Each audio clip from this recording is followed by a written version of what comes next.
kita ini arahnya kemana, tujuannya apa. Kita punya HP canggih, kita punya mobil mewah, kita punya jabatan tinggi, gelar hebat. Terus buat apa, untuk apa, mau kemana? Zaman hari ini itu memang di antara pencirinya serba cepat. Apa saja serba cepat. Jangankan yang besar-besar ya. Sekedar nge-share informasi saja kan kita balapan itu kan. Iya. Ada teman sakit, teman meninggal, siapa yang lebih dulu mengabarkan itu kan rasanya bangga. Wah, saya lebih tahu duluan. Jadi apa saja sekarang orang pinginnya serba cepat. Ya kalau bahasanya orang modern itu kan inginnya efektif, efisien. Nah itu penerjemahnya kadang-kadang jadinya instan. Efektif, efisien ini terus sering diterjemahkan jadi instan. Apa-apa ingin segera, ingin cepat. Nah memang problemnya adalah kalau kita hidup hanya mengandalkan kecepatan, efeknya nanti dua. Yang pertama, kita tidak bisa menikmati hidup. Hidup serba cepat itu kan kayak dikejar-kejar terus. Iya. Ngos-ngosan. Iya, ngos-ngosan. Yang kedua, banyak hal terlewatkan. Jadi waktu itu kan kalau kita tidak perhatikan, misalnya di sekeliling kita banyak hal bermanfaat, begitu kita pinginnya cepat saja, mungkin kita bisa dapat 5, tapi cuma dapat 2. Karena keinginan cepat itu tadi. Dan mungkin ini juga Pak Faiz ya, akhirnya ada hal-hal yang sebenarnya menarik atau penting bahkan tapi terlewatkan. Iya. Kayak saya dulu itu ketika masih ngantor, kan sering kali atau bahkan selalu itu terburu-buru karena berkejaran dengan waktu.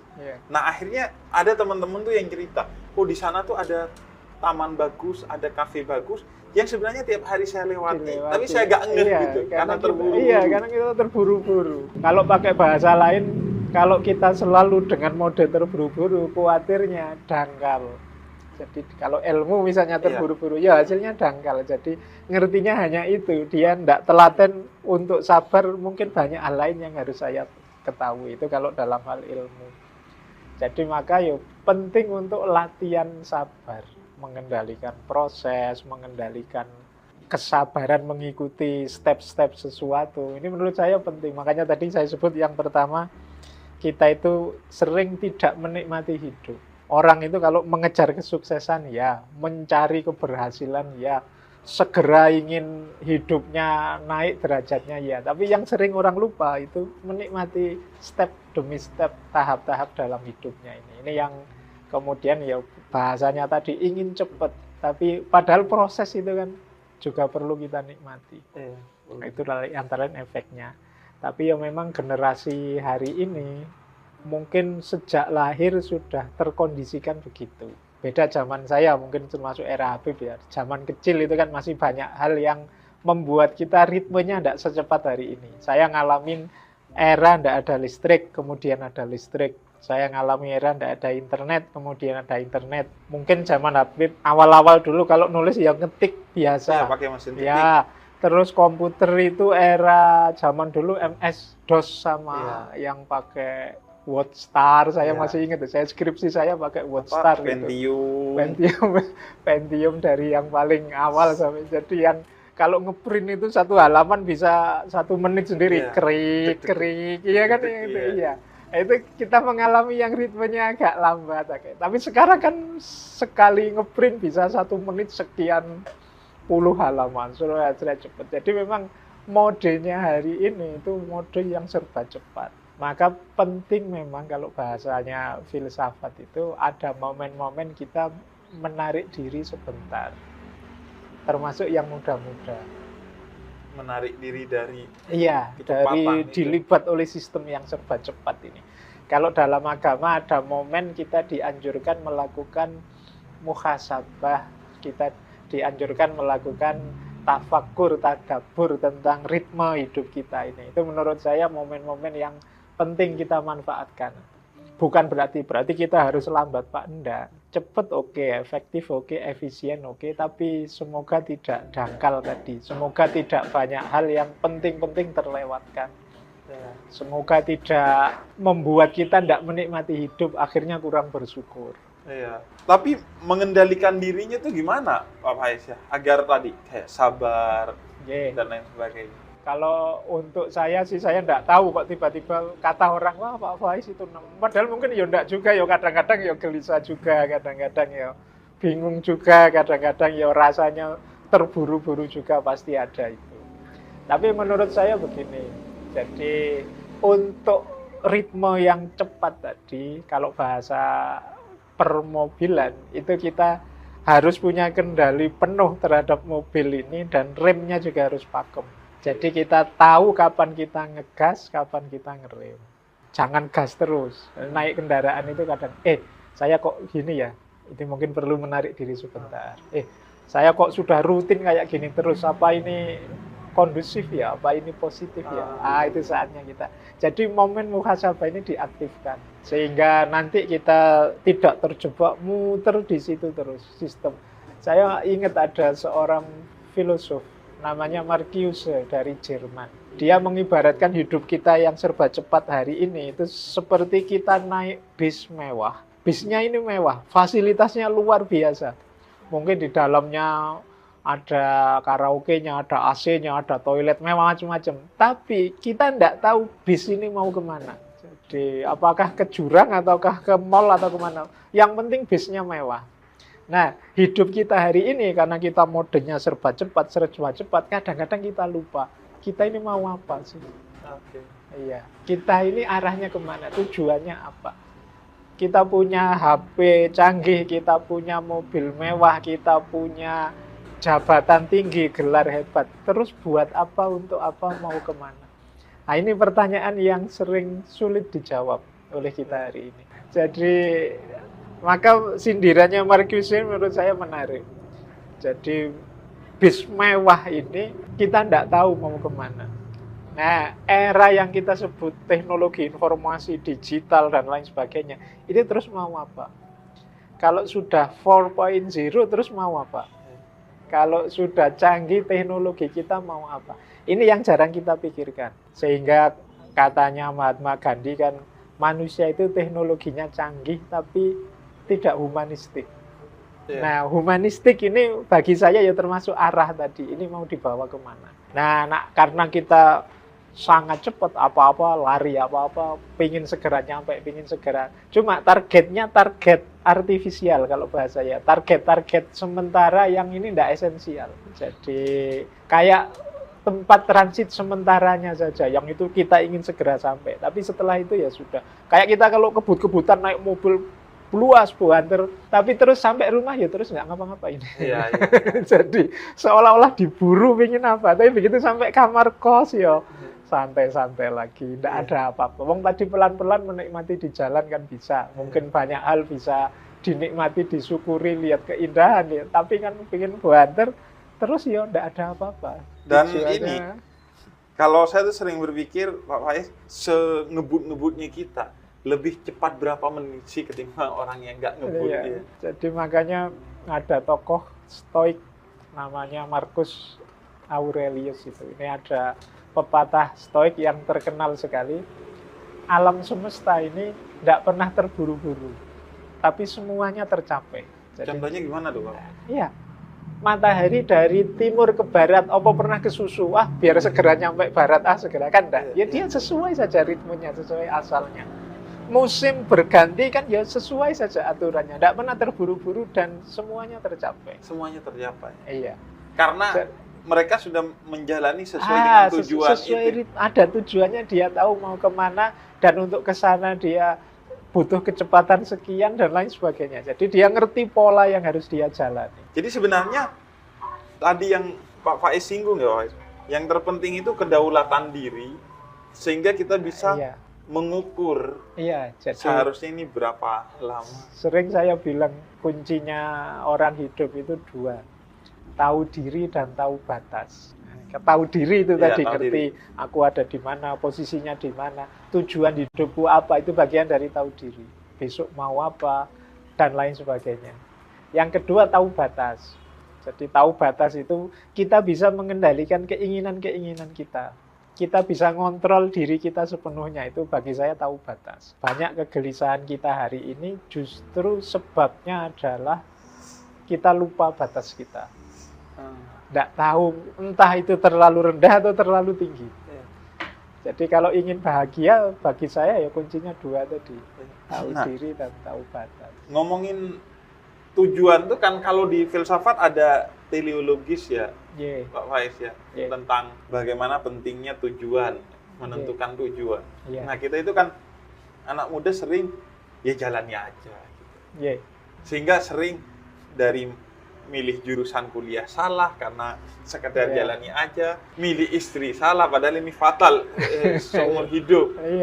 Terus milih pekerjaan juga kadang salah karena ya dijalani dulu nanti. Nah itu menentukan tujuan kalau kayak kita mau dari filsafat tuh apa sih Pak Faiz? Jadi ada satu filosofi yang saya suka, salah satu favorit saya dari Kanjeng Sunan Kalijogo. Jadi menurut saya ini menarik untuk jadi cara kita menetapkan tujuan. Kalau bahasanya beliau, angeli anange ora keli. Apa tuh? Angeli itu kita mengalir, seperti anak-anak tadi, tapi ora keli, tidak tenggelam. Jadi tidak tenggelam itu berarti kita enggak sekedar air kemana kita ke situ. Jadi kita mengalir ikut arus, tidak melawan arus. Melawan arus itu mungkin anti dengan situasi hari ini, anti kemajuannya, anti teknologi. Ini melawan arus, berat itu kalau ikuti. Tapi kita punya prinsip. Ora keli itu berarti kita enggak mengalir saja. Kita dengan mengalir itu kita menetapkan tujuan. Tapi tujuan yang tidak melawan arah. Tujuan yang menyesuaikan dengan situasi peradaban sekeliling kita. Jadi berarti dibutuhkan dua keahlian, memahami situasi dan memahami diri. Memahami situasi tadi untuk mengalir, biar kita tahu ini zamannya memang zaman seperti ini.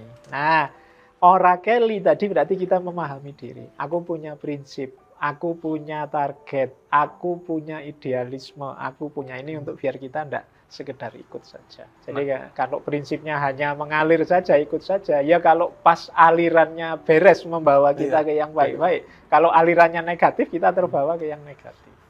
Nah itu tujuan itu kita pelajari, Pak Faiz, atau kita menentukannya? Ada dari luar, tujuan itu harus seperti ini, atau enggak, dari dalam justru kita menentukan tujuan kita? Dua-duanya. Jadi apa keinginan kita yang itu bahannya mungkin dari luar. Makanya tambah banyak ilmu, tambah luas wawasan, mungkin tujuan kita lebih bagus. Misalnya kita belajar ini, belajar itu, terus akhirnya kita, kalau begitu tujuan hidupku yang bagus itu ini. Itu dari dalam kan, keputusannya dari dalam, tapi bahannya dari luar. Dari luar. Jangan hanya dari dalam saja, tidak membaca keluar, tidak mencari bahan di luar, nanti kita sempit. Atau hanya nyari luar saja tanpa pendirian, nanti akhirnya kita bingung sendiri. Tadi itu, mengalir ke tempat yang tidak jelas. Tapi ke tempat tidak jelas tadi. Makanya penting menurut saya, dari luar semua itu pelajaran-pelajaran. Terus keputusan milih itu di kita. Jadi bahaya kalau kita tidak memutuskan sendiri. Pada akhirnya biasanya kita gadaikan pilihan itu ikut pilihannya orang lain. Orang lain begitu berarti saya baik begitu. Itu bahayanya kadang-kadang tidak cocok dengan kita. Biasanya melahirkan kegelisahan-kegelisahan, kerumitan-kerumitan hidup karena ternyata yang kita target itu tidak nyambung dengan situasi kita. Bahaya juga kalau kita tidak mau yang luar sama sekali yang tadi. Itu nanti kita sempit seolah-olah hebat padahal enggak. Seolah-olah canggih padahal banyak yang lebih bagus dari itu. Nah itu yang disebut angeli ananging ora keli. Jadi mengalir tapi tidak hanyut, tidak tenggelam. Tapi tetap berdaulat. Jadi kita itu orang yang otentik tapi tidak egois. Jadi diri kita sendiri tapi tidak menang-menangan, tidak merasa diri sudah paling baik. Kita tetap mau belajar, mau dapat masukan. Nah kalau ininya Pak Faiz tapi tahu batas itu Pak Faiz. Itu kan sesuatu yang sulit banget Pak Faiz. Kadang kita tuh begitu sadar, kayaknya batasnya segini. Terus ada aja alibi-alibi, entah dari dalam diri atau luar, dari omongan orang, yang bikin kita akhirnya, enggak masih oke lah ini. Jadi memang tahu batas itu nanti banyak berhubungan dengan kesadaran diri. Jadi kita baca diri kita terima apa adanya, kita sadari potensi kita, terus kita optimalkan. Itu nanti hubungannya dengan batas. Karena saya tidak ngerti batasku, tidak ngerti situasiku, akhirnya apa?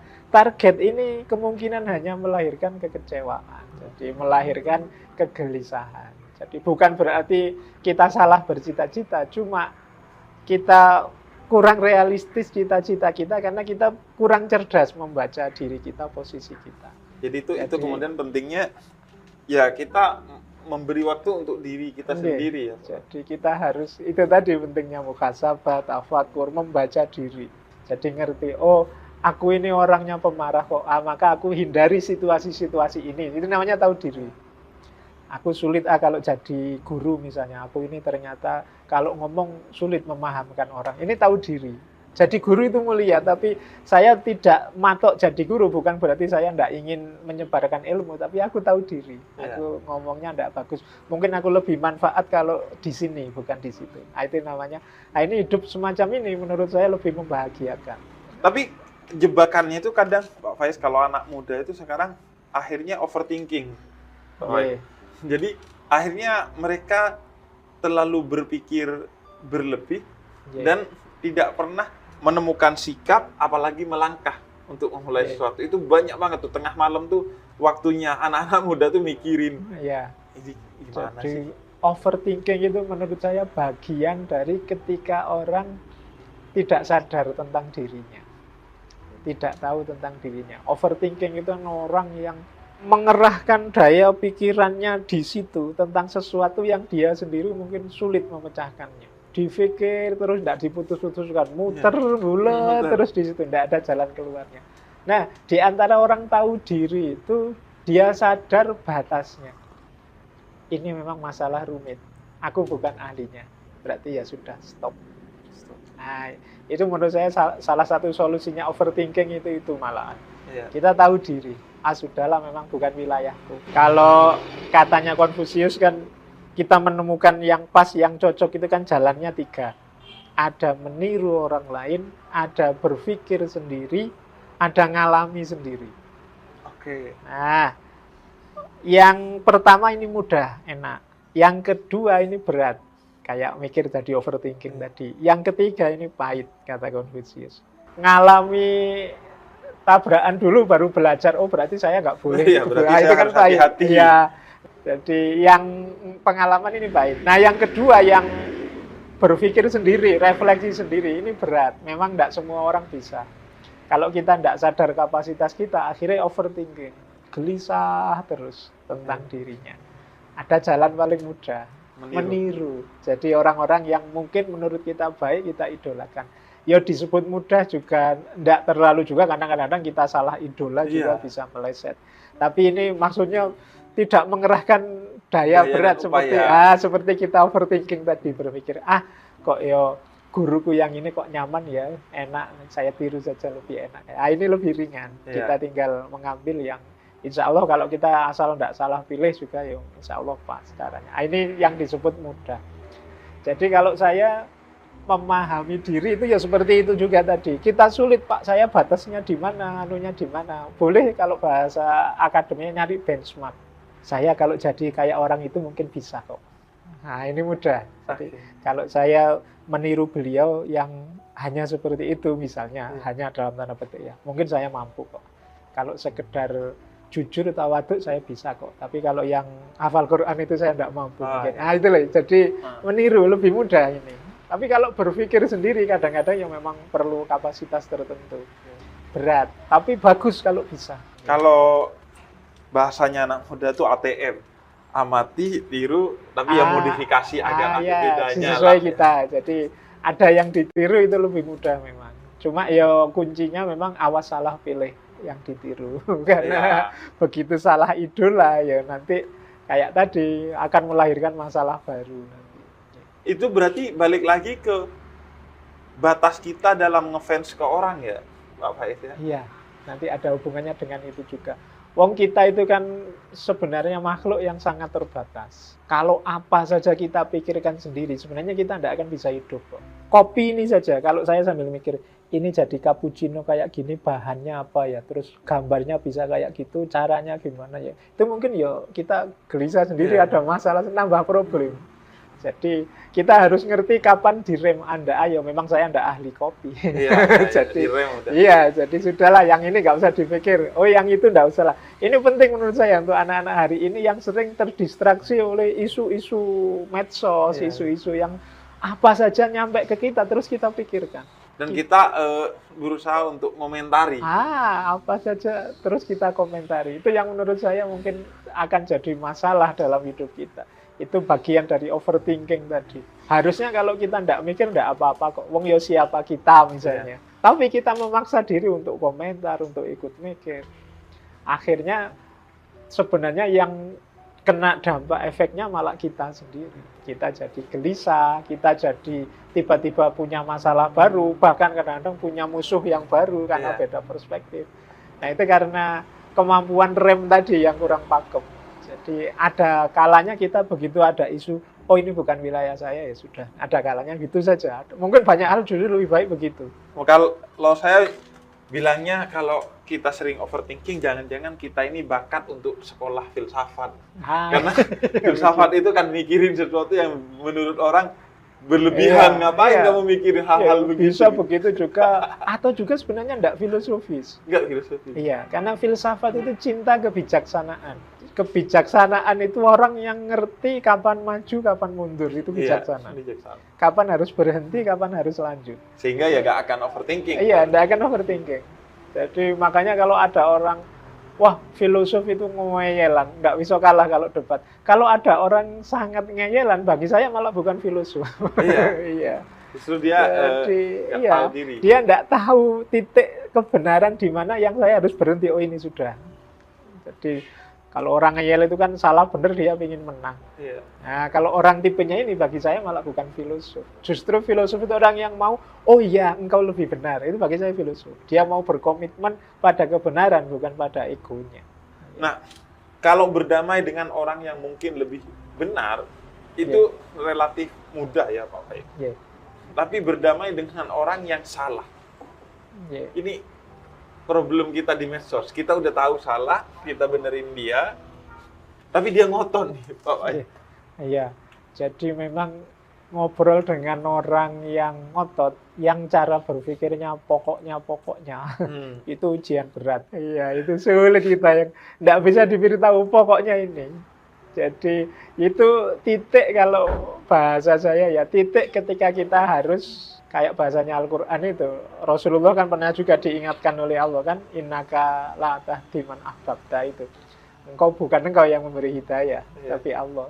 Tugas kita cukup menunjukkan menurutku yang benar ini. Menurut saya yang baik begini. Monggo dia menanggapi apa sudah sebenarnya di luar kuasa kita sudah. Makanya Nabi itu kan di beberapa kesempatan kan sering bilang, apakah sudah aku sampaikan? Itu maksudnya, ya sudah aku sampaikan, perkara nanti kamu ikut apa enggak, ya sudah di tanganmu masing-masing. Nah, jadi menurut saya titik bijaksananya adalah kalau dia memang gelas yang tertutup, yang enggak bisa ditambah lagi, atau pintu yang tertutup yang enggak bisa dibuka lagi, ya sudah. Yang penting sudah kita ketuk agar dia membuka pintu, bahwa ditutup terus ya monggo. Dan mungkin bukan soal kitanya, tapi lebih ke soal waktu ya Pak Faik. Mungkin suatu hari dia akan mikirin apa yang kita omongin. Jadi kalau bahasa agama itu mungkin, siapa tahu Allah ngasih hidayah pada suatu saatnya. hari. Jadi dari kita hari. Tapi cuma loading mungkin, aja. Ya pancingan buffering. Jadi jalannya kita, tapi tidak saat ini suksesnya. Mungkin kayak tadi buffering. Kayak tadi loh, orang nemu kebenaran kadang-kadang bukan dari kata-kata, tapi dari pengalaman yang dia alami. Mungkin peristiwa apa membuka mata dia. Oh iya ya, berarti temanku dulu benar yang dikatakan begini. Mungkin akan ada itu. Makanya saya sering bilang tuh Pak Faiz, yang jauh lebih penting dari memberikan pesan yang baik adalah memberikan kesan yang baik.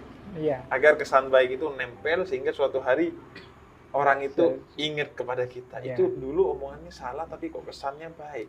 Jangan-jangan benar tuh omongannya. Jadi biar tidak muncul mental block yang kita terus kayak WA itu kita diblokir oleh dia. Ya. Oh ya emang kalau kesannya buruk kan, iya kan? Oh ya pantas emang orang salah karena memang kesannya juga buruk. Kesannya sehingga buruk, pesannya terus kita pernah dipikirin lagi. Gitu. Jadi ya itu penting untuk kita hari ini karena hari ini kan zamannya memang bagi saya ya digital itu kan era komunikasi.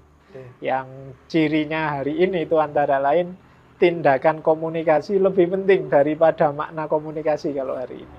Gimana tuh contohnya? Jadi orang yang penting aku komen dulu, yang penting aku kelihatan dulu. Ini kan tindakan komunikasi. Tidak mikir maknanya, isinya, efeknya dan lain sebagainya. Yang penting hadir dulu. Iya. Beda kalau kita ngobrol gini kan kita sambil mikir, milih kata yang enak, jangan-jangan Habib tidak berkenan nanti. Kok sebentar. Itu kan kalau langsung gini kan ada mekanisme otomatisnya. Tapi di medsos kan kesadaran ini jarang muncul. Jadi yang penting orang tampil dulu karena orang khawatir dianggap tidak ada.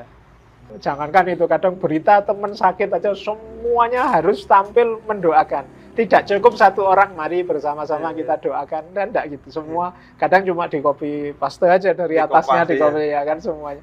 Karena dia takut kalau tidak muncul di situ jangan-jangan dianggap tidak peduli. Iya. Jadi itu saya ngerasain tuh di grup WhatsApp kalau ada berita duka.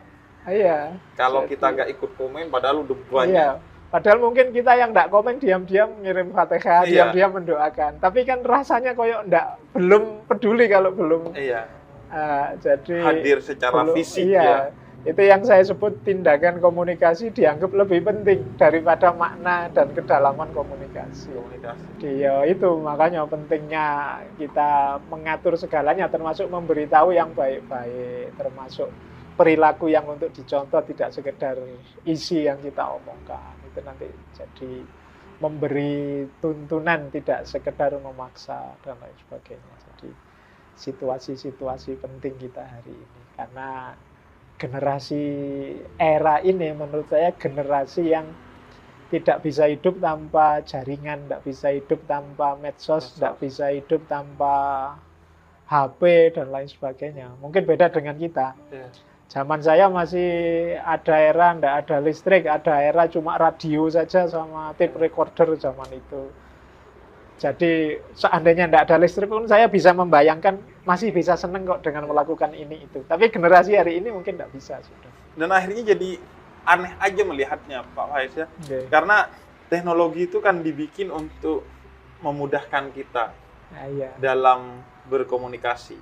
Tapi justru di media sosial kesalahpahaman itu justru lebih besar dan lebih mungkin dan pas ketemu justru hilang itu kesalahpahaman. Dan banyak paradok kayak teknologi informasi itu kan sebenarnya alat komunikasi kayak HP itu. Harusnya semakin canggih alat komunikasi semakin kita tersambung. Tapi hari ini kan alat komunikasi semakin canggih semakin kita terisolasi. Dunia sosial kan semakin habis. Setiap orang asik dengan gadgetnya sendiri-sendiri. Kadang-kadang kita ngobrol berdua gini, yang satu pegang HP ngadep sana, satu pegang HP ngadep sini. Jadi padahal fasilitas komunikasinya canggih, tapi kualitas komunikasinya turun drastis. Itu situasi kita hari ini.